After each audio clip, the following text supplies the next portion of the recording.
প্রিয় দর্শক, RTV আয়োজিত অক্ষরের গল্প অনুষ্ঠানে আপনাদের সকলকে স্বাগত জানাই। আমাদের অক্ষর, আমাদের বর্ণমালা, আমাদের বাংলা ভাষা রক্তে ধোয়া।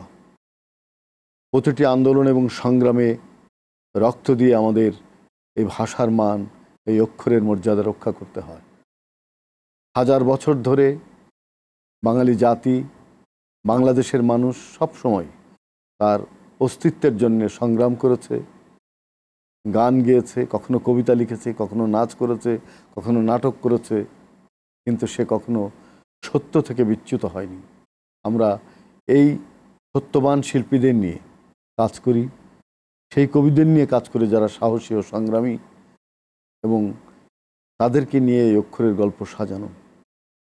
প্রিয় দর্শক, আজকে আমাদের আয়োজনে আছেন এ প্রজন্মের হার্টথ্রোব শিল্পী, মানুষের হৃদয় জয় করে আছেন তার গান দিয়ে, সুর দিয়ে। নাসির, কেমন আছেন নাসির? আলহামদুলিল্লাহ, আপনি কেমন? ভালো আছি নাসির। আমি জানি যে অনেক দিন ধরে, এক যুগেরও বেশি সময় ধরে আপনি মিডিয়াতে সেইভাবে সোচ্চার হতে পারেননি। আপনার প্রতিভা প্রকাশের ক্ষেত্রে আপনার অক্ষরের গল্পগুলো সামনে দাঁড়াতে পারেনি কেন? খুব সুন্দর একটা প্রশ্ন করেছেন। তার আগে আপনাকে ধন্যবাদ জানাই, যে RTVকে ধন্যবাদ জানাবো যে আজকের এই অক্ষরের গল্প অনুষ্ঠানে আমাকে এই যে ফেলে আসা স্মৃতিগুলো বা যে কথাগুলো জমে থাকা কথাগুলো বলার যে সুযোগ করে দিলেন, এই জন্য ধন্যবাদ। আপনারা সবাই জানেন যে স্বৈরাচার পতন ঘটার পর একটা নতুন বাংলাদেশ পেয়েছি। সেই স্বৈরাচারের যে দিনকাল ছিল সেটা মনে হয় 15-16 বছরই ছিল। তো অক্ষর গুনে গুনে, যেমন আপনি অক্ষরের কথাই বলছেন, অক্ষর গুনে গুনে আমি বলতে পারি যে 16টি বছর আমার জীবন থেকে হারিয়ে গেছে। তার মানে এই নয় আমি হয়তো বঞ্চিত ছিলাম বা নির্যাতিত, নিপীড়িত ছিলাম, দর্শকের মন থেকে তো আর হারায়নি। নিশ্চয়ই এই 16 বছরে আমাকে যেভাবে ব্ল্যাক লিস্টেড করা হয়েছিল সব জায়গায়, তো সেক্ষেত্রে আপনারা জানেন যে বাংলাদেশ টেলিভিশনে আমি তো ব্ল্যাক লিস্টেড ছিলাম, এবং আমি ইনভেস্টমেন্ট কিন্তু আমার 93-তে। যখন আমি ব্ল্যাক লিস্টেড হয়ে গেলাম, তো গান তো গাওয়া দূরে থাক, টেলিভিশনের সিঁড়িতে একটি পা ফেলতে পারিনি। তো সেই না বলা কথাগুলোই বলবো। আমি বিভিন্ন প্রোগ্রাম, যেমন ক্যান্টনমেন্টের শো ছিল, উনি ক্লিয়ারেন্স বলেন যে না, নাসির, ওনাকে নেওয়া যাবে না। আমাকে পার্টি পরে ফোন করে বলেন না, আপনি ক্যান্সেল, আপনার ক্লিয়ারেন্স হবে না। তো এই যে বৈষম্যতা, কেন? আমরা শিল্পী, আমরা তো সবার, আমার ব্যক্তি অধিকার, স্বাধীন দেশ, আমার নিজস্ব একটা অধিকার থাকতে পারে না? আমি কোনো দলকে সাপোর্ট করতে পারি না, কেন আমাকে? দেখা যাচ্ছে যে আপনি সেই রাজনৈতিক দলের সদস্য না, খালি শর্ত সমর্থন করেন, হ্যাঁ, কিন্তু মানে দেখা গেল যে আপনাকে ব্যান্ড করা হচ্ছে, আপনাকে ঢুকতে দেওয়া হচ্ছে না, কিংবা আপনাকে পারফর্ম করার ক্ষেত্রে নানা রকম প্রতিবন্ধকতা তৈরি করা হচ্ছে, যেটি আমাদের শিল্প বিকাশের ক্ষেত্রে, সংস্কৃতি বিকাশের ক্ষেত্রে একটা বড় অন্তরায় হয়ে দাঁড়িয়েছে। এবং আমরা দেখেছি একটা দলদাস শ্রেণী, একটা স্তাবক শ্রেণী, একটা অযোগ্য শ্রেণী ক্রমাগত আমাদের সংস্কৃতিকে ধ্বংস করে। তারাই কিন্তু পারফরমেন্স করে গেছে এই 15-16 বছরে। কালচার মানে কিভাবে উপরে যাবে, এটা তো day by day going down. কোনো নেতাকে নিয়ে আমরা যদি লিখি কিংবা গান করি, সেটা যদি উৎকৃষ্ট না হয়, তাহলে সেটা নেতাকে সম্মান করা হয় না। সেটা আমি মনে করি এই অসম্মানের জায়গাগুলো দীর্ঘদিন থেকে তৈরি হয়েছে। এই যে নতুন যে সময় শুরু হচ্ছে, মানুষের স্বপ্ন তো অনেক বড়, স্বপ্নের চেয়ে মানুষ বড়, কারণ মানুষই তো স্বপ্ন দেখে। রাইট। এখন আপনি সামনে কিভাবে এগোতে চান? আমার যে 16 বছরের যে গ্যাপটা ছিল দর্শক শ্রোতাদের কাছ থেকে, সেটা আমি নিশ্চয়ই পূরণ করতে চাবো, এবং র্যাপিডলি। আমি চাই আমাকে প্রত্যেকটা চ্যানেল ডাকুক, অপূর্ণতার এটা আমি পূর্ণ করতে চাই এবং তৃপ্তিতে ভরপুর করতে চাই। কিন্তু আমি জানি নাসির যে আপনি গ্রাম বাংলার লোক মানুষের কাছে আপনার গান প্রচুর বেজেছে, তারা প্রচুর আপনার গান শোনে এবং আপনাকে তারা চেনে, ভালোবাসে। এটা কিন্তু অনেক বড় অর্জন আপনার জন্য। আপনার একটা গান আছে নদী নিয়ে, ঢেউ নিয়ে, এই সময় এখন বসে ওই গানটা কিন্তু আমার খুব শুনতে ইচ্ছে করছে। অবশ্যই এই গানের একটা ইতিহাস একটু বলে তারপর শুরু করি। সঙ্গীতা কোম্পানিকে আমি অ্যালবামটা দিব, তো হঠাৎ করে ওনার ফোন করে বললেন যে এমার্জেন্সি, রোজার সময়, আমরা কিন্তু রোজার মধ্যে মানে অ্যালবামটা দিতাম, ঈদের আইটেম, তো মানুষ তো লক্ষ লক্ষ তরুণ তরুণী মানে অপেক্ষায় থাকতো কখন অ্যালবাম আসবে। শুধু আমার নয়, ওই সময় আমাদের যারা ভালো শিল্পী সব শিল্পীদের জন্য। যেদিন মাস্টার করবো এই গানটা, সেদিন ন্যাশনাল গ্রিড হলো। হ্যাঁ, আমরা সন্ধ্যা থেকে স্টুডিওতে বসে থাকলাম, শুনলাম যে সারা রাত নাকি নাও আসতে পারে, কিন্তু সকালের মধ্যে যদি না মাস্টার জমা দিই, তাহলে এই অ্যালবামটা ছাড়া সম্ভব হবে না। কারণ মিনিমাম 1-2 লাখ তো কপি করতে হয়। তখন তো কপি আর মেশিনে ক্যাসেট ছিল, সেই সময়ের যুগের কথা। তো মনটা ভেঙে গেল, ভাবলাম যে আর বোধহয় হলো না, এত সুন্দর গান করলাম, তো দেখেন আল্লাহর কি রহমত, আমরা কি সবাই চিন্তা করলাম এবং ডিসাইড করলাম যে আমরা আজকে সারা স্টুডিওতে ঘুমাবো, যখনই আসবে আমরা টের পাবো যে হ্যাঁ আসছে, তখন উঠেই মাস্টার করব, মিক্স মাস্টার করবো সব। তো যথারীতি তাই সেই আজম বাবু ভাইয়ের ওই স্টুডিওর মধ্যে আমরা ফ্লোরিং করলাম, আমি, মান্নান মোহাম্মদ, গীতিকার আরও ছিল যারা ছিল তারা। পরে ঠিকই জানেন ভোরবেলা কারেন্ট 5টার পর যখন আসলো, আমরা ঘুম হোক আর নাই হোক উঠে আবার জেগেই কাজ শুরু করে দিলাম এবং সকাল 12টা পর্যন্ত মিক্স করে সেই গানগুলোকে সব যে কটা বাকি ছিল টোটাল 12টা গানের মাস্টার করে ট্র্যাক করে তখন ইয়েকে ফোন দিলাম, দিয়ে তার হাতে ওনার ম্যানেজার যে ছিল তাকে দিয়ে তারপরে বাসায় গিয়ে আমরা ঘুমালাম। দেখেন আল্লাহ পাকের রহমত কি, খুব রাতারাতি কাজগুলো করে কিন্তু দেওয়া হলো। দেওয়ার পরে যেখানে এই গানটা ক্যাসেট প্লেয়ারে যখন প্লে দিছে, মানুষ দাঁড়িয়ে শুনতে হয়েছে, তার কান চলে গেছে ওই দোকানে এবং ছাড়তো মানুষ যেতে পথে যখনই শুনতো না নেমে রিক্সা থেকে ক্যাসেটটা কিনতো। সারা বাংলাদেশের মানুষের, এবং এটা তো সত্যি কথা মাটির গান আমার এই গানটা। না, খুবই সত্যি। ওই গানটা একটু শুনি। নদীর ঢেউয়ের পরে ঢেউ এসে ভাঙে রে দুকুল, মনের দুকুল ভাঙলো তবু ভাঙলো না তার ভুল। নদীর ঢেউয়ের পরে ঢেউ এসে ভাঙে রে দুকুল, মনের দুকুল ভাঙলো তবু ভাঙলো না তার ভুলে আমার, মনের দুকুল ভাঙলো তবু ভাঙলো না তার ভুল। ভাঙে নদী তবু বুকে ধরে রাখে ঢেউ, মনের মানুষ ব্যথা দিলে ভুলে যায় কি কেউ, আপন করে মনের কাছে টানলো না এক চুল, মনের দুকুল ভাঙলো তবু ভাঙলো না তার ভুলে আমার, মনের দুকুল ভাঙলো তবু ভাঙলো না তার ভুল। বাহ, অসাধারণ এই গানটি। মনের দুকুল ভাঙলো তবু ভাঙলো না তার ভুল। মানুষের ভুল ভাঙা খুব কঠিন। একবার যদি হৃদয়ে কোনো কিছু ভুল সিদ্ধান্ত হয়, সেটা ভাঙা কঠিন। আমরা আমাদের রাজনৈতিক, সামাজিক, সাংস্কৃতিক ইতিহাস থেকে দেখি। কারেক্ট।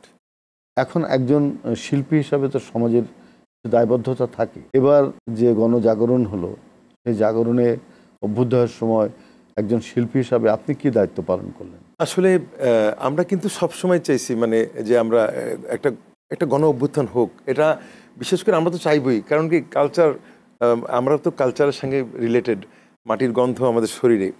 তো যখন এই কালচারগুলো যখন ধ্বংসের দিকে চলে যাচ্ছে, আমরা তো সহ্য করতে পারছি না, আমরাও চাই একটা বৈপ্লবিক পরিবর্তন ঘটুক।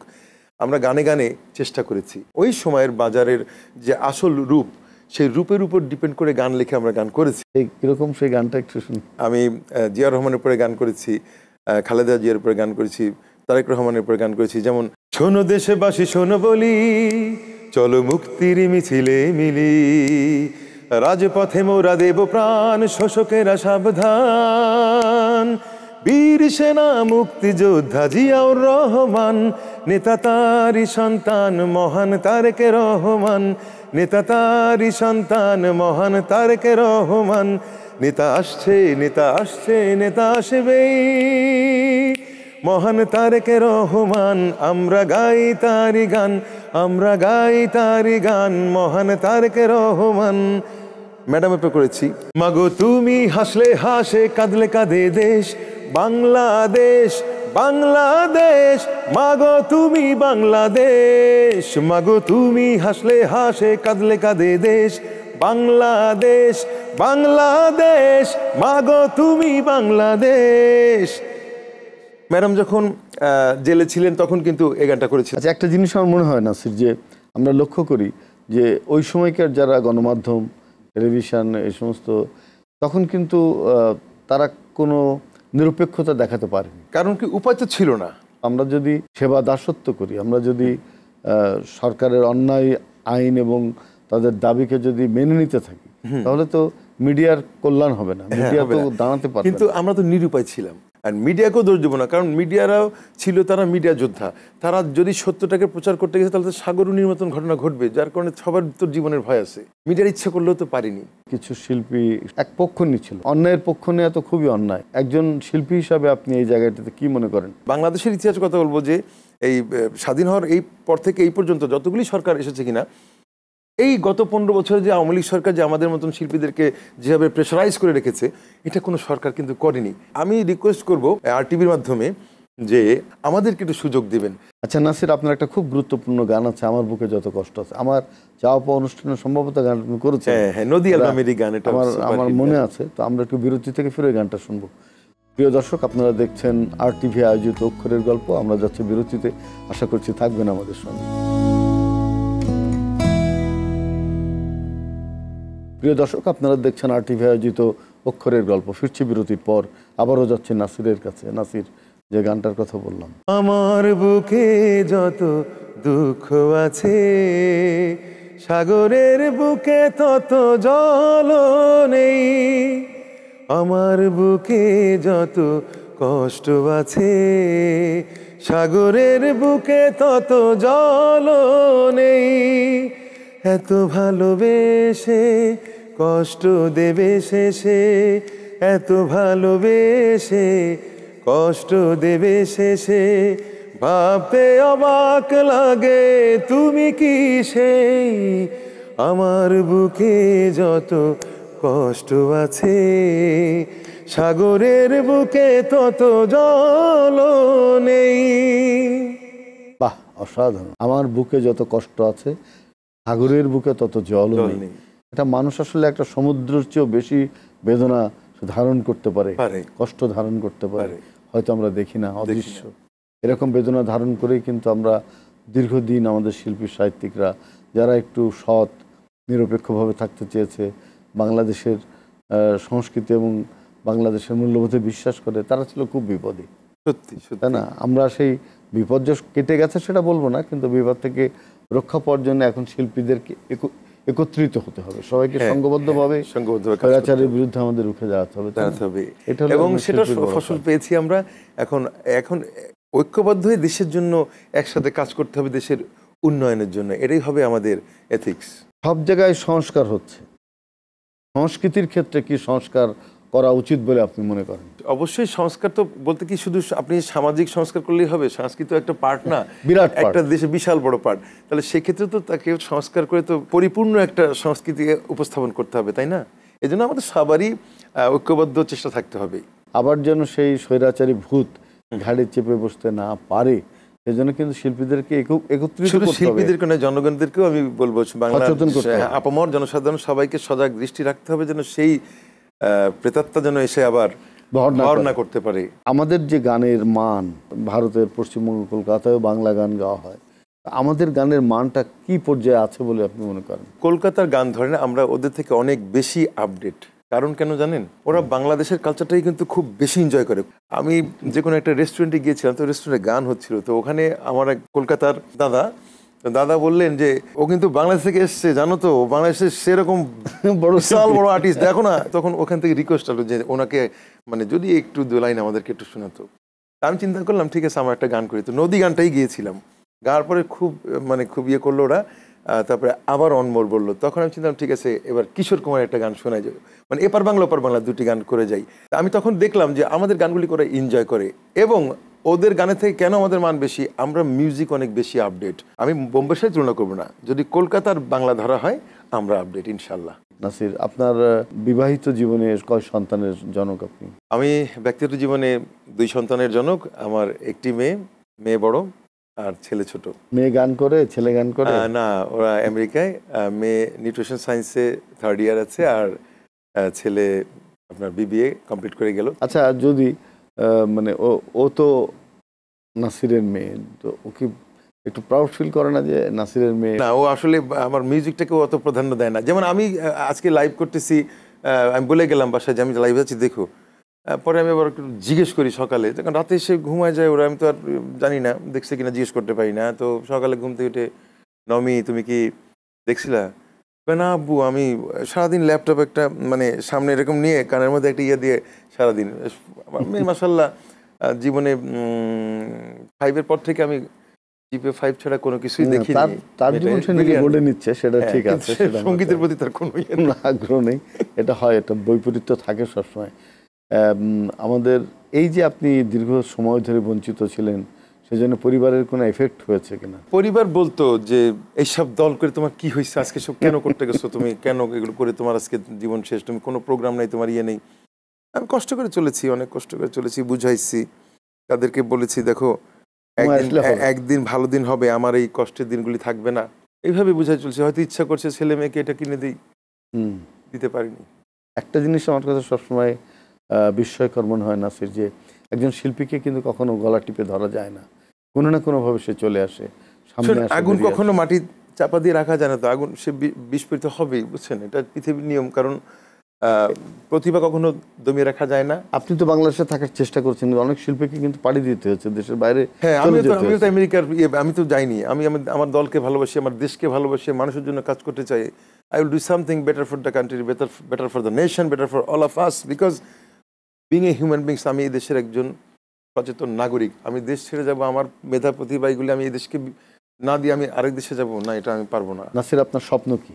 আমার স্বপ্ন একজন রাজনীতিবিদ হব, এবং সেই সাথে সঙ্গীত শিল্পী তো বটেই, যেহেতু অলরেডি সেটা আমি ইতিমধ্যেই এস্টাবলিশড সঙ্গীত শিল্পী হিসেবে, রাজনীতিবিদ হিসেবে একজন এস্টাবলিশড রাজনীতিবিদ হতে চাই।